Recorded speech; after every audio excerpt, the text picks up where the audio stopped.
All right, welcome back to another episode of Real Talk. Week one in the books, baby. Jeff here. Brad, how are you, man? I'm well, man. Fantastic weekend of football. Not too many things went wrong, if any. So just looking forward to week 2, man. We're in it. We're in it now. Yeah, very exciting week. Um, Lots of storylines as we expected, but there was a lot of I don't know for me personally. I don't know about you, but for me, there was a lot of things that I just wasn't expecting to see that came as a Absolutely. surprise. There were some other things that weren't such a surprise that were like a little eye opening, and there were some other things that were like, obviously, this is what I expected. Let's talk about all of them, but we're gonna do so in kind of like a more discussion question based.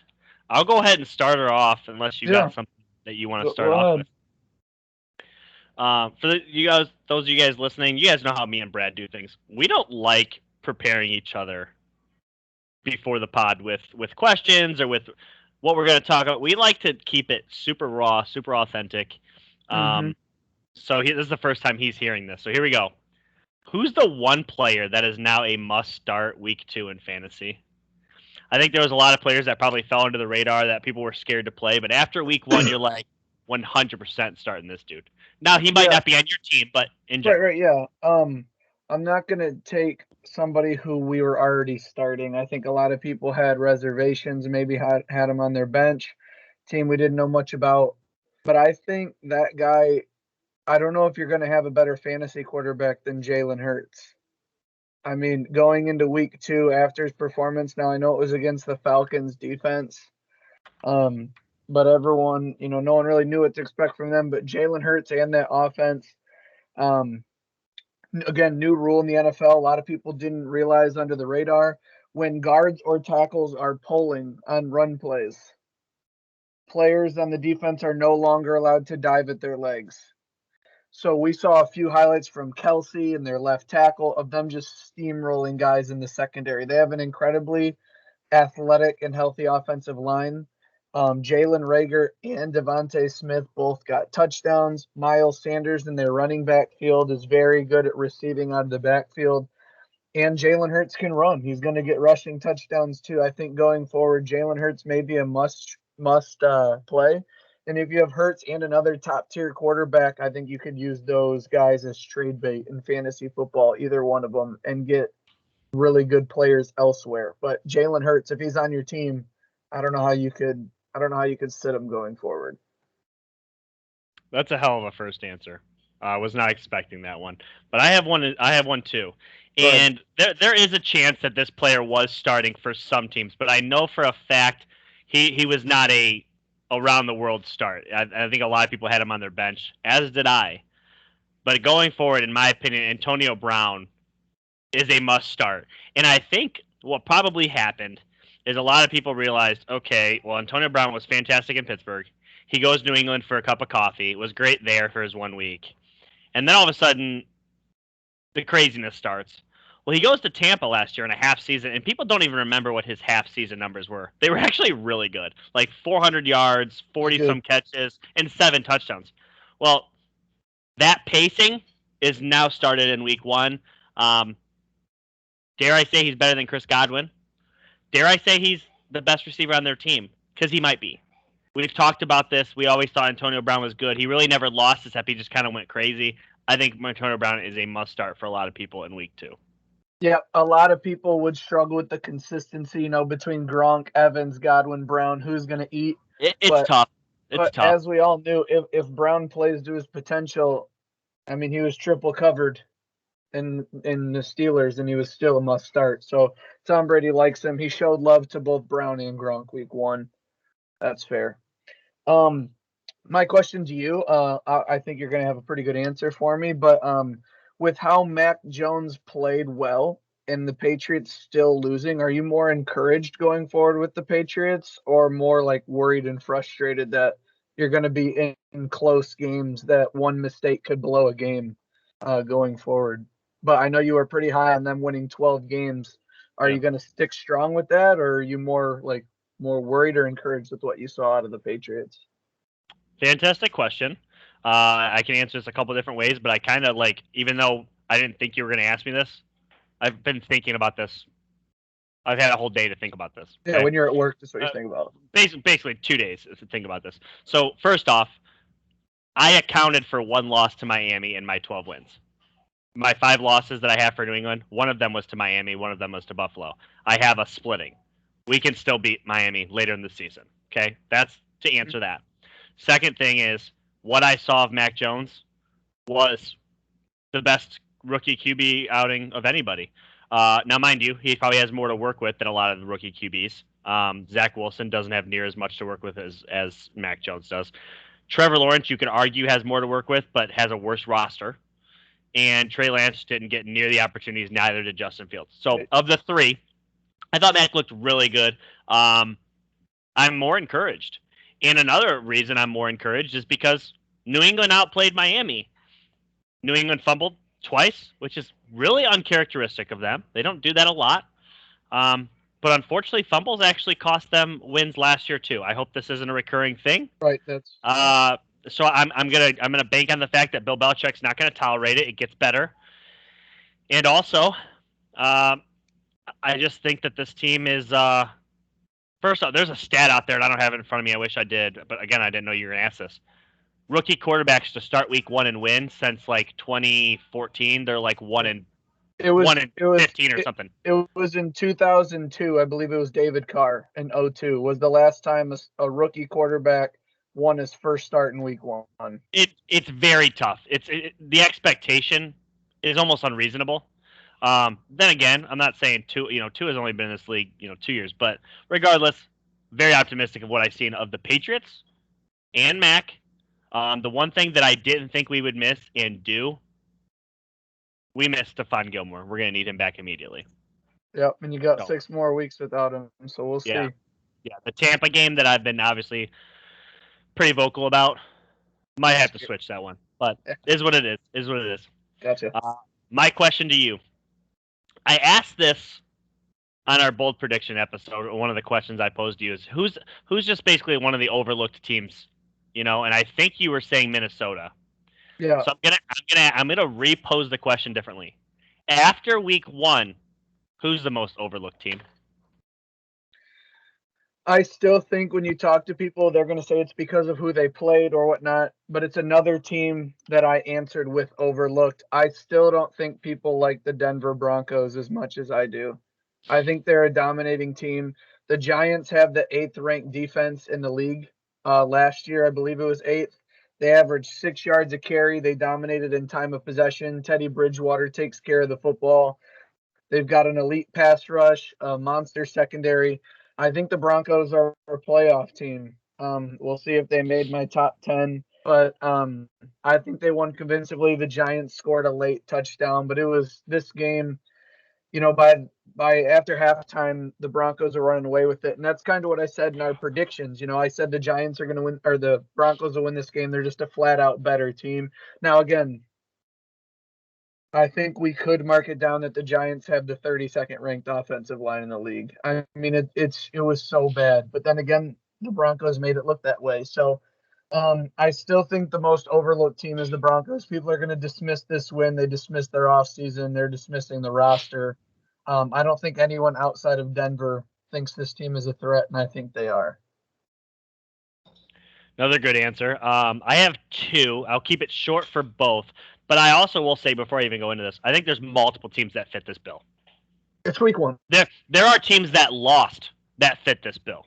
I'll say that. But I'm not going to go into a lost team. So the first one, I'll keep it quick. Houston. I told you guys on the pre-show that Houston has way too many veterans to lay down for anyone. And we see that. They came out against a team they knew would be inexperienced with a new rookie head coach and a rookie quarterback, and they humiliated them. Bad. I don't think Houston's going to lay down for anyone this year. I'm not saying they're going to be good by any stretch. They're probably a maximum of a 4-win team this year, but just watch them to hang around with people. Another team that's completely overlooked and I thought would be a dumpster fire this year. I was shocked at how good Philly looked.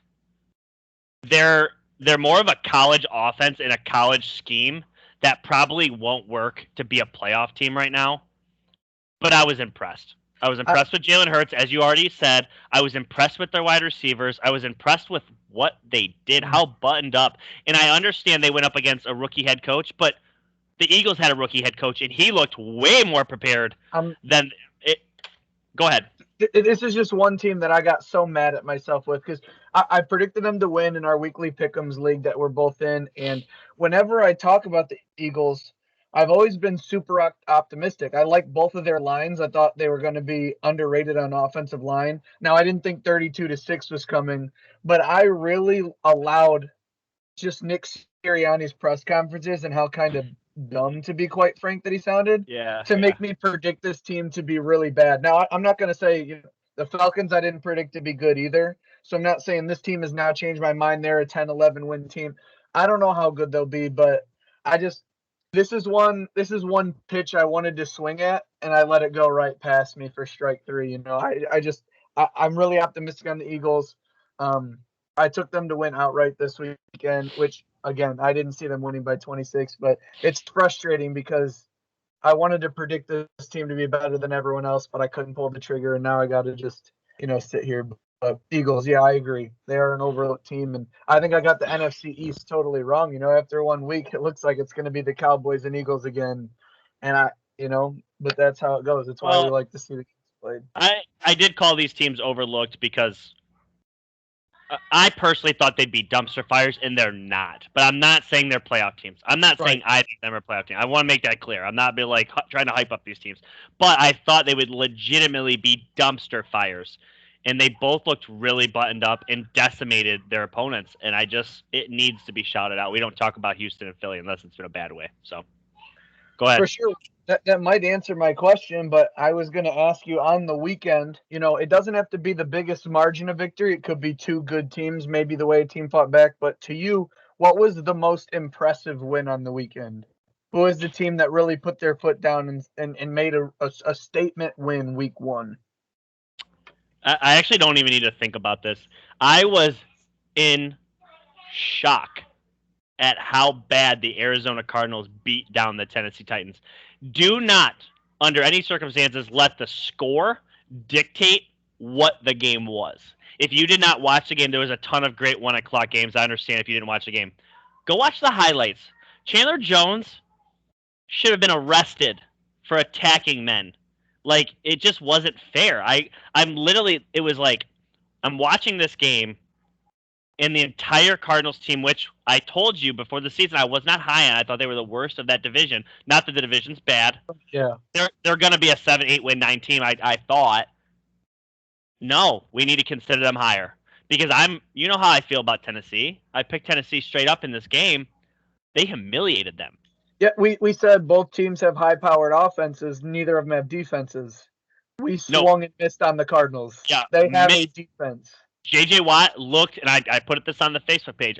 He looked like somebody chirped back. Well, what about Chandler Jones? Yeah, Chandler Jones is a young, great player. I still imagine he's going to be great. J.J. I thought was past his days. He came out, played elite level run defense against Derrick Henry, getting into the backfield. I wasn't expecting J.J. I was expecting Chandler Jones. Having those two guys up front play the way they did opened up everything for Isaiah Simmons. He was flying around like a madman. They got Budda Baker sealing it up on the back end. Their rookie, Xavier Collins, played huge minutes. I mean, truly. He's going to be one-on-one every game. He's got to take advantage. I'm going to pump the brakes. I want to see him week 2. But Arizona, holy hell. They flew out. They jumped off the screen. Who is yours? Honestly, most impressive win. I still think it's the Saints because you look at every. Yeah, that's fair. I just think that you look at all these analysts and every countdown show you turn on and every one of those like ESPN, Sports Center, all this, like just Super Bowl matchup predictions. People got the Packers everywhere, and I mean, I thought they were a 13-win team, and again, it's only one game, but we said the Saints. They still have a decent defense with some players, and their offense is brand new. They got loaded up on Kamara, and they destroyed the Packers, especially in that second half. Now, again, you could say it was close. It was like 17-3. Packers going in to score pick six, or not pick six, but an interception the other way, and then they kind of just fell apart. But again, The team won by 35 points, and they're playing against the team that was in the NFC Championship game. Even if there's people out there who like maybe they thought the Saints are going to be good, and they said, I think the Saints could win. The Packers did have a nasty offseason. I agree with that, but yeah, they could have won. They could have won by 14 or 10, hell, Yeah. 7, but they won by 35 points. That is absolutely incredible, and it put the Saints right back on the map for me. It was a team that I was kind of writing off. I believe I had them at 8-9 or 9-8. This defense is real, and Jameis Winston looked good. He didn't turn the ball over. No. He looked great. Well, yeah, but I guess He wasn't asked to do a lot. I know. But he looked great in what he did do.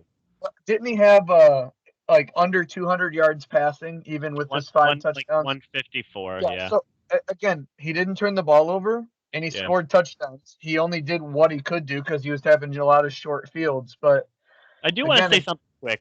Because you brought this game up, I want to talk about something. Off air, you and I had kind of had a mini discussion that, you were like, this is shocking. And I said, I don't think it is. And you kind of trip back like, what do you mean? I'm like, I told you I thought the Packers would at some point. This is a locker room problem. You can't just ignore this. This is an issue. I didn't think it would be week 1. Hand up. I didn't think it would be week 1. But I am not shocked that they were outcoached and outplayed. And I think it's going to happen more often than we'd like to think it would because they have Aaron Rodgers, Aaron Jones, Devontae Adams, and all their dudes. The Saints have always 100% been well coached, and they really don't deal with adversity inside the locker room. That's pretty rare for them. All I'm saying is last year the Chiefs played the Jets, and I don't know if they won by 35 points. That's the only reason I'm saying it's shocking. For a team who, with the Packers under Matt LaFleur, have only lost 6 regular season games going into this one, to get beat by 35 points is shocking. Even if we thought there'd be some turmoil and they would lose the game, the Saints to score 35 points in an NFL game is impressive, let alone beat the other team by that many points. That's the only reason why. I guess the only thing I can say is when I seen it and it keeps piling up, at no point was I like, oh my gosh. I just wasn't shocked. That's just, I get it. And that's cool. Yeah. I just thought it was the most impressive win. Yeah. Last question that I have for you. This is tough because I think there's a lot of people that are credible for this. Who's the MVP after week 1? Every game. Who's the MVP after week 1? Yeah. Season's over. Who is it? Today, I think there's 2 candidates, and they're from the same team. It would be Chandler Jones or Kyler Murray would be the I mean, seriously. Yeah. Kyler Murray had 5 total touchdowns. Chandler Jones 5. He's on pace for, what did they say? He's on pace for like 80 sacks this season. I mean, the dude. If you want to give it to a defender, it's got to be Chandler Jones. Easy, 5 sacks. I think he had 6 tackles for loss, maybe a forced fumble or 2. Got to be him. And then, I mean, Kyler threw for 5 touchdowns. I don't even know if I'd really accept an offensive answer different than Kyler or a defensive answer different than Chandler. I think those are the only 2 options. I don't think those are the only 2 options. I understand that's where you're going because Chandler played great. Kyler played great, but there's other options. This isn't even just biased. I think I'm going to steal a line from one of my favorite dudes from this week, but I'm going to alter it a little bit.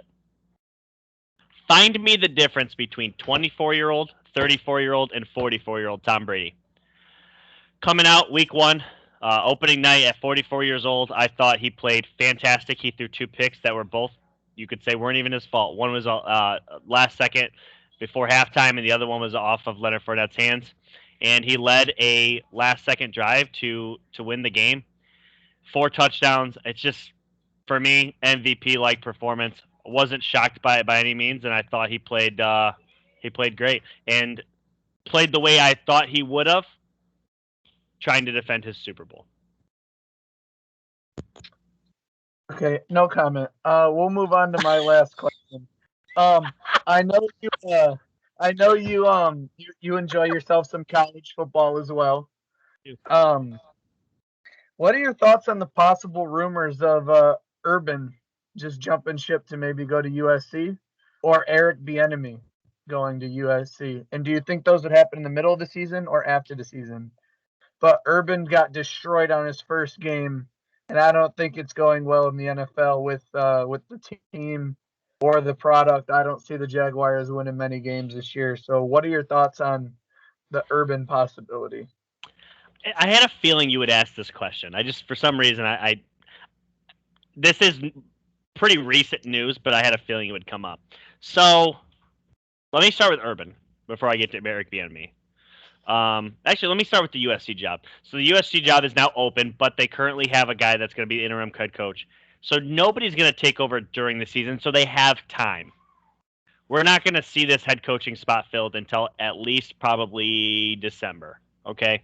By that time, we'll have a pretty good idea of what the Jacksonville Jaguars are and will be. With that said, if Urban Meyer leaves the Jacksonville Jaguars after one season, I will lose 100% of my respect that I have. And I don't have a lot. He's ran out on two programs after things got a little rocky. You run out on the Jaguars, that's it. I'm done. I'm completely done. I would have lost every bit of inkling of respect that I have for him. And it's not because of the fact of like, well, Jeff, he's taking USC. That's a better job than the Jaguars. Absolutely, it's a better job than the Jaguars. But guess what? The USC job was open 2 years ago when he was with Fox. Like, this isn't a brand new job. It's been open 5 times in the last decade. You've had opportunities to take it. The thing is you went to the Jags. You took over the team. You changed the team completely. You drafted their quarterback. Give this a freaking second. I understand you lost, but there's nowhere to go but up from here. You lost to the freaking Texans. Give it time. I think he's the right coach for the job. I'm actually praising Urban for once. I think he's the guy. He got his quarterback. He's got receivers. I thought it was weird how little they used Robinson, but that's neither here nor there. Give it time. Please don't jump ship. Because if you do, I'm going to be like, what the hell? Like, seriously, you didn't give it even a fair shake. The NFL, in my opinion, is a minimum 3-year commitment. Unless you've already been a coach. If you've never been a coach in the NFL, give the guy 3 years. Like come on. Right. Next, Eric Bieniemy. I hope he takes it. He deserves it. He'd be great at it. I think he would instantly get them as an offensive pop. Whether he'd be a great recruiter, I don't know. It's actually pretty hard to recruit at Southern California right now. Nobody's been able to do it since Pete Carroll left for whatever reason. I don't think it would be a hard job for Urban. I think he'd be immediately great. But question for you on Eric Bieniemy. This is long shot, but just since we're on it, Eric Bieniemy. Yeah. What's a better job, head coach of USC or head coach of the Pittsburgh Steelers next year?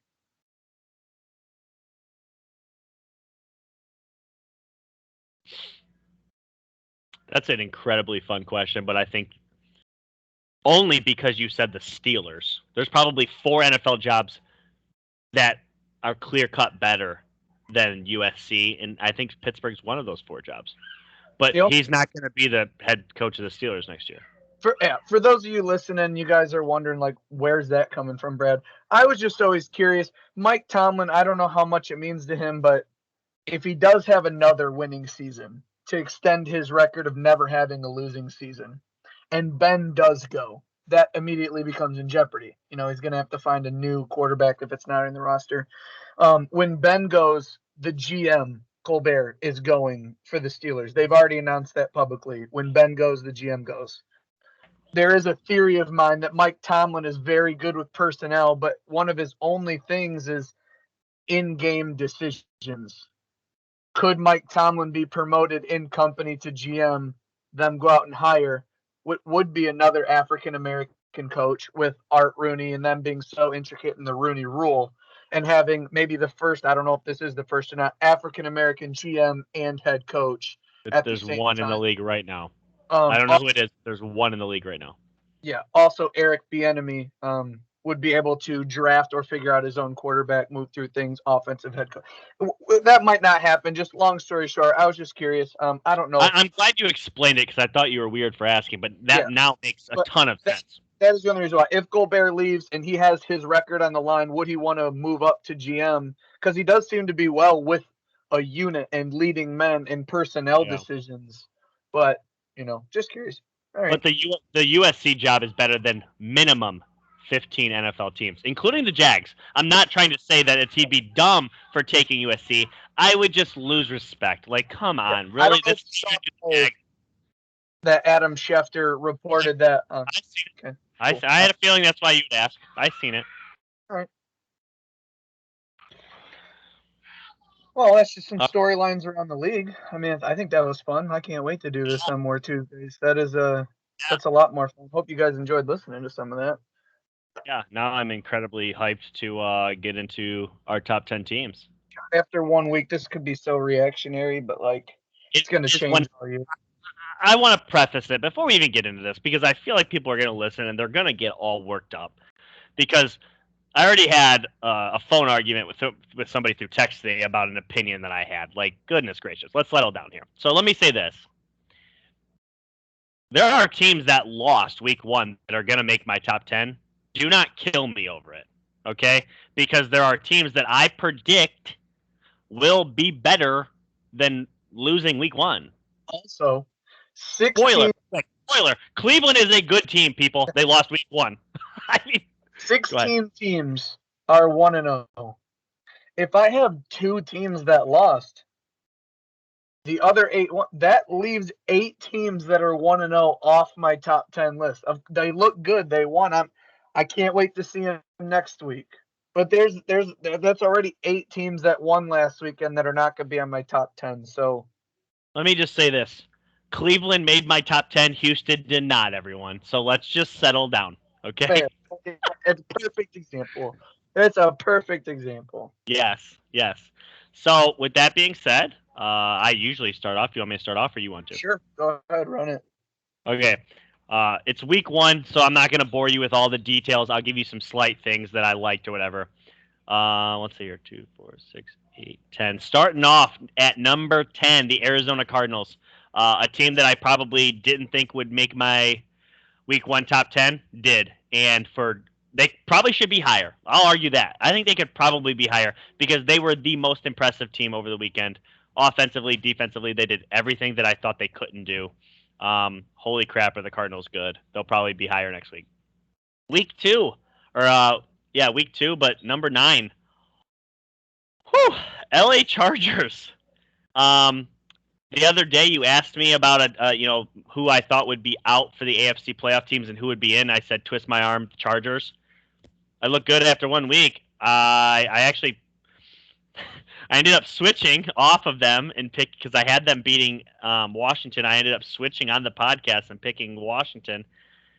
The game was close. Don't get me wrong, but I was impressed. Go ahead. What? Something Colin Cowherd said about the Chargers. He said if you took the GM and said over the next 15 years, if you could hit 2 first-rounders out of the park, what position would they be? He would probably answer franchise quarterback and tackle. Yeah. He's done them both in back-to-back years. Rashawn Slater ghosted the Washington defensive line. It was Bulaga, Slater, Corey Linsley. They didn't miss a beat. And it was incredible. It was incredible. And they did this with a hobbled, that's the word I'm looking for, hobbled Austin Eckler. I thought the Chargers were very impressive. Did they score 30 points? No, they did not. But they went up against easily a top 5 defense in this league and the best defensive or second, we'll go second best defensive line in the league.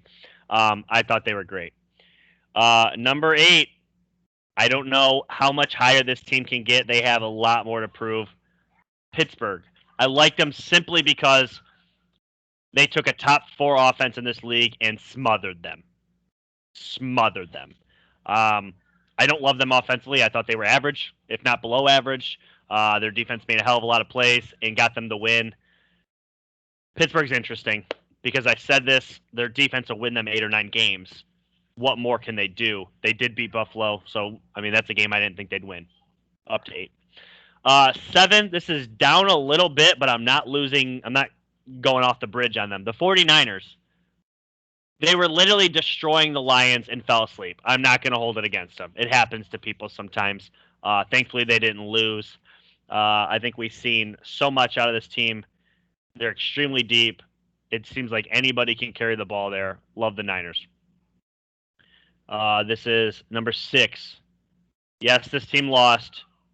Don't kill me. They're still better than the team that beat them. I got the Bills at 6. This is a team that met up against a team that unfortunately matches up with them. There's not going to be too many teams that match up with Buffalo. They're very good. Unfortunately, they don't have much of a pass rush still till this day. And I thought their offensive line wasn't as good. But then again, they were going up against the best defensive line in football. I'll give them a pass. Buffalo at 6. 5, I liked this team. I like them even more now. I couldn't believe how buttoned up they look. I thought they'd come out way flatter than they were. Seattle. Seattle just like jumped off the screen, and I predicted them to win, so I wasn't shocked. But holy cow, they beat up on the Colts. And we said the Colts would have a hard 5 schedule or first 5 games, so I kind of assumed they would fight harder. It didn't seem like the game was close. The score was kind of close, but it just wasn't a close game. Coming in at number 4, and this is crazy. This team lost and actually moved up. Cleveland. I picked Cleveland to beat Kansas City, and I looked like a genius through 3.5 quarters. But Patrick Mahomes, Patrick freaking Mahomes. I mean, there's Fumble. it's not fair. Yeah, there is 2 fumbles in there. Gotta play But perfect. No, gotta play perfect yes, to beat the. only against Kansas City and probably Tampa. There's only a couple teams you got to play perfect. Cleveland's gonna beat a lot of teams this year, a ton of them. They're so good. And I said it. They're better without Odell Beckham. Had Odell Beckham played in that game, they might not have even looked that good. I'm serious. I mean it. They're better without Odell. If you could make the case, they would have won with them. So I don't want to. Hey, We don't know. We don't know. Either. Number 3, have the case for being higher. I said it on the pre-show. You kind of said, Jeff, I think you're being a little much here. I said the Rams would demolish the Bears. They demolished the Bears. The Rams looked fantastic. They were everything I thought they would be. Ramsey, Donald, Stafford, Kupp. They got dudes, man. They are good. They are very good. Rams at 3. 2, Kansas City. They beat the Browns this weekend. Obviously, my top 2 is untouched until something crazy happens. Number 1, Tampa. They did exactly what I thought they would do. They withstood a wild effort from Dak. I didn't expect Dak to be that good after not playing for so long. Tampa at 1. Yeah, so I am looking at your top 10. I think it's a good list. We actually. I do have a couple outside looking ins if you want me to go over those. Just a couple. Just real quick before you go over those couple, numbers may be a little different here and there, but we have 9 teams on both of our top 10s. There's only one. I know there's a team you're going to include that I'm not ready to.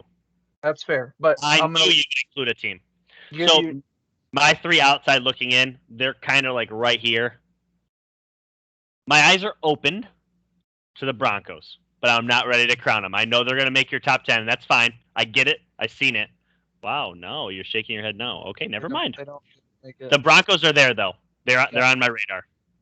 The Ravens, you guys, pump the brakes. Hostile Las Vegas environment. I probably should have never picked them, especially I shouldn't have predicted them to win big. They're still a very good team. And they lost literally, I can't make this up, all 3 of their starting running backs to start the year. Give them a break. They'll be just fine. And then number 3, because I'm still so high on this team, fumbles killed them. The Patriots. I think the Patriots are a borderline top 10 team. Miami is not better than them. If you think they are, rewatch the film. It's not even close. I will say that on my outside looking in, Broncos and Chargers are the 2 closest to being on my top 10. I didn't quite put them in there, but I certainly think the Chargers could make a case. Yeah. Patriots and Dolphins are a little bit further down for me because although it was a super close game, I don't know. I mean, it was in division. They always play close games. I want to see them play other teams. I get it. Number 10, the Pittsburgh Steelers is where I'll have them at number 10. We played the Buffalo Bills last year, and we held them to 24 points, and they had a pick 6, so we held them to 17. Devin Bush, Joe Schobert, and Joe Hayden did not play in that game. So with all of our starters in, we showed what we could do. The offense, their first drive in the second half was more yards than the entire first half. The new offensive line, the new running back, there was so many miscommunications and everything. The Steelers needed a half to really figure it out. Block punt helps. But I don't have a problem saying the Steelers, after 1 week, have the best defense in the NFL. And the offense can only get better. I don't know if that thing's going to get worse. The more fluid they get, they have tons of upside. Number 9, they won 38-3. They've got a top 5 to 7 head coach. The New Orleans Saints have to make my top 10 after that game. They didn't turn the ball over. They have one of the best players in the NFL in Alvin Kamara. Their wide receiver showed up and showed out, and that defense locked the Packers down. Offense, defense, special teams, Packers had no answers, and Saints were asking all sorts of questions. At number 8, the Arizona Cardinals. I think where we start to get tripped up on them is a little bit of recency bias. We're like, well, the last 6 weeks, people figured out the Cardinals and they fell off. Man, Kyler Murray messed up his shoulder. I mean, You're right. we just completely forget about the fact that he took that big hit and he was having massages and taking shots and stuff. Man, he threw like a 40-yard touchdown with both feet off the ground. I mean, he was doing whatever he wanted. He's going to be a nightmare. He was juking guys out of their shoes. AJ Green's their third receiver. I mean, the team's just loaded in weapons. They kind of remind me of the Seahawks and the Rams, all kind of the same way in that division, as to where the 49ers just have a complete roster. The Seahawks, Cardinals, and Rams all have about 7 guys that are just elite dogs at different positions. Like, if they got hurt, you'd start to be like, oh, man, that's a huge piece gone. But if they have all those pieces, it's kind of like chess. They've got all their unique pieces and then a bunch of pawns, guys that aren't very good, but their top guys are really good. Number 6, or excuse me, I had the Cardinals at 8. Number 7, the Buffalo Bills. Again, I think, like you said, you kind of nailed it. They ran into worst case scenario week 1. Cameron Hayward is often talked about, is up there underneath Aaron Donald and Fletcher Cox is maybe the third best interior D lineman around DeForest Buckner, that kind of conversation. He had 10 quarterback pressures. Josh Allen was bad because the Steelers defense made him bad. Melvin Ingram's a huge addition. Alex Highsmith, monster jump into his second year. TJ Watt, he was running for his life in that second half. Not much he could do, especially with 7 in coverage. But they're going to be just fine. I still think this is a team that's going to win 12 games at least. I think they're going to be a problem for a lot of teams. Number 6, 49ers. That score does not reflect at all the game. It was 41-17 with 2 minutes left in the game. 41. How did it get to 33? I don't know. But basically, they were already taking their cleats off on the sideline. I think they had Kittle already in the showers getting ready to go home. It was the worst display of garbage time. If you had Goff in fantasy, at least he got to pump some yards, that random wide receiver that scored. 49ers killed them. They are one of the most complete teams. Jimmy Garoppolo looked fine. And again, like you said on the day, they have 3 touchdowns from dudes I ain't never heard of. Dudes, I'm like, every time I see the bottom line, I'm like, did someone get hurt? Like, was it a trick play? Was that like a fake punt they scored on? No, it was just our 18th running back going for it. Like, come on. They're ridiculous. Everybody that touches the field for them scores. Our top 5 is almost the same, but I'll speed it up here. Russell Wilson, the Seahawks steamrolled the Colts. Yeah. Again, I don't ever want to be high in the Seahawks, but then Russell Wilson, that deep ball, that like 51-yard touchdown to Tyler Lockett. Was that the prettiest ball you've ever seen? I literally couldn't stop watching the highlights. It literally looked like maybe there was like a dude hanging from a wire that you just couldn't see and literally handed the ball to Tyler. There's not very many plays in the NFL where I say that was beautiful. That play was Russell Wilson. Absolutely. Real quick, before you go any farther, he listens to the pod. He's a friend. Can you apologize to Tyler Lockett? Hey, I started him in fantasy. Tyler Lockett's such a dog. So continue. He's good. Tyler Lockett's good. All right. Tyler Lockett's good. My bad. Number 4, the Cleveland Browns, man. a lot of you are going to say, man, this looks a lot like the Browns being the Browns. Still, they're not the Browns. They fumbled. Nick, come on. They fumbled twice. You got to play perfect to beat the Chiefs. Again, I'm at least 25 other teams in the NFL. That's a blowout win. Patrick Mahomes throwing, he's down there somewhere, balls to Tyre. They're stupid. The Chiefs are stupid. And they didn't have Tyrann Mathieu or Frank Clark, so that's even more scary. Yeah. But the Browns at number 4, they also number 1 in the NFL this weekend, 8 yards per play. 8 yards per play. The Chiefs. Number 3, the Rams. Made a mistake there. For some reason, I thought the Vikings and Rams were just in different uniforms. I'm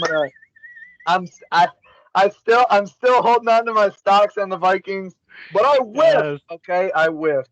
The Rams are really good. I thought their defense. The reason why I had them is because I thought the defense would suffer. I thought losing Troy Hill and Joe Johnson and Michael Brockers, I thought that would hurt them. Mm-hmm. But I forgot, if they're not injured, they have 299s on their defense. Yeah. Could Jalen Ramsey teleport? Could he teleport something? I mean, it didn't matter what receiver where Jalen Ramsey on the tap. I mean, he was. They literally had him playing in the box. Since when Ramsey playing the box? Like, I'm just like, what is he doing? And he's elite at it. All of a sudden, overnight, he's elite. Yeah, and then you got Stafford bootlegging and throwing 80-yard. The Rams, I hope the Rams are on so many primetime games, because if they're not playing the Steelers, I love watching the Rams. And SoFi Stadium, that thing is gorgeous. Crazy. If y'all want to start a GoFundMe to get the Real Talk host out to SoFi Stadium as a press, no, I'm just playing. But however, I did swap our 2 and 1. I did move Tampa down to 2.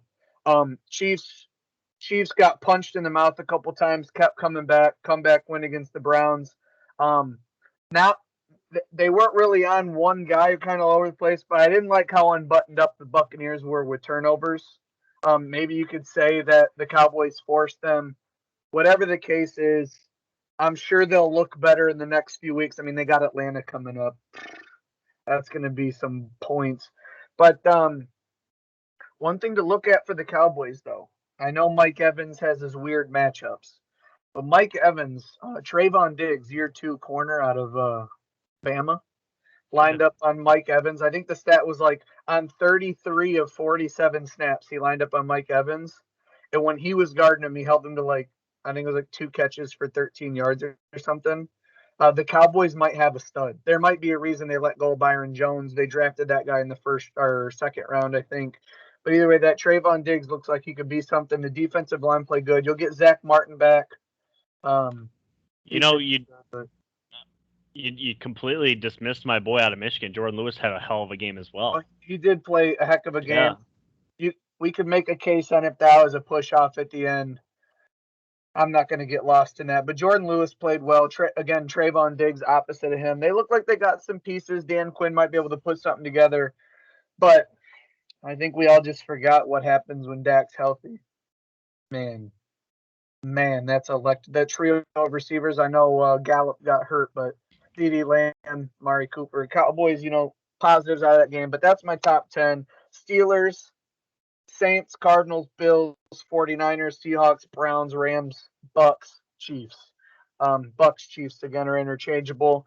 And I think the Rams, Browns, Seahawks also have a lock of firm grasps on that top 5. We'll see how that changes. Of course, NFC West, all 4 of them made our top 10. And they're going to beat the heck out of each other all year. So we can't take too many hits on that. If the Rams beat the Seahawks, they can't just float. I mean, their top 10 teams just heavyweights, man. But I'm excited. I'm very excited to see this season. And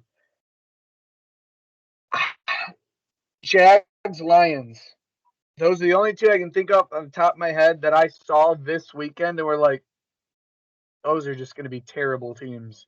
Like, I don't even. Jags and Lions? Jags and Lions. I don't even know if I completely missing one.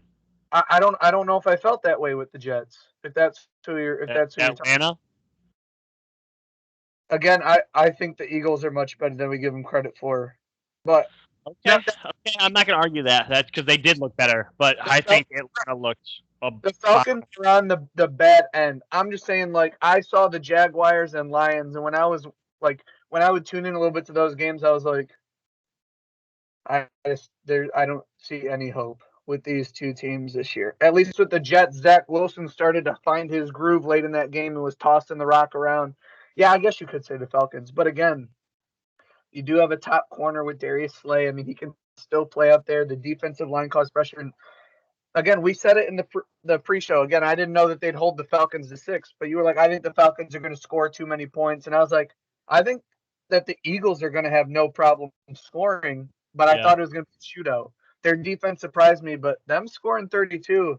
I'm telling you what, I think the Eagles' offense, again, why I was so high on them scoring, not only were the Falcons a bad defense, but with Smith, Rager, their backfield, and their 2 tight ends, and their running quarterback, I think this team is so dynamic east and west that occasionally when they're running east and west, they slip one of those vertical routes. That's how Devontae Smith scored. I think this team's elite in the screen game because when Brandon Brooks, Lane You're right. Johnson, Jason Kelsey, and that left tackle played 8 years of rugby. I mean, you all have seen that video out there on the internet of him just flat out laying out a corner. With the rule, you can't dive at these guys' legs. I mean, they got trains coming out on the outside. There's again, there are going to be a lot of teams that throw the 4-yard ball that goes 30 yards. I think the Eagles can shock a lot of people. With that being said, my Steelers are 1-0. I couldn't be happier. Walked into Buffalo, looked very disheartening at halftime. Then we came out. We got Claypool baptized and Tre'Davious White down the sideline. Deontay Johnson bobble catching balls in the end zone. The defense is up. I mean, TJ Watt, the man's unguardable. It's so fun when you have a guy like that on your team. I mean, you see a tight end chip him, and he beats the left tackle, or right guard's got to hit him. Like, he opens up so much. I love watching the Steelers. Can't wait to see them play the Raiders this Sunday. What a great week 1. Oh, tons of fun.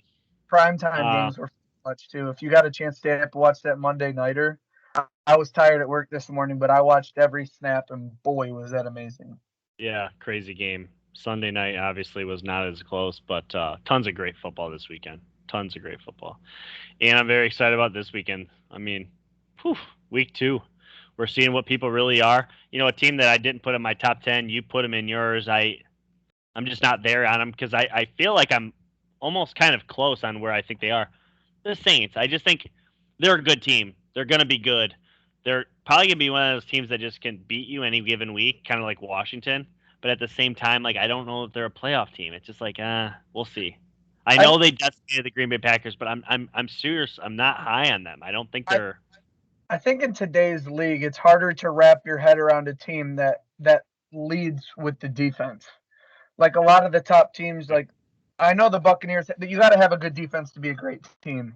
But the Chiefs, Buccaneers, Rams, Browns, Seahawks, Bills, Cardinals, I mean, all the way down to the Cardinals.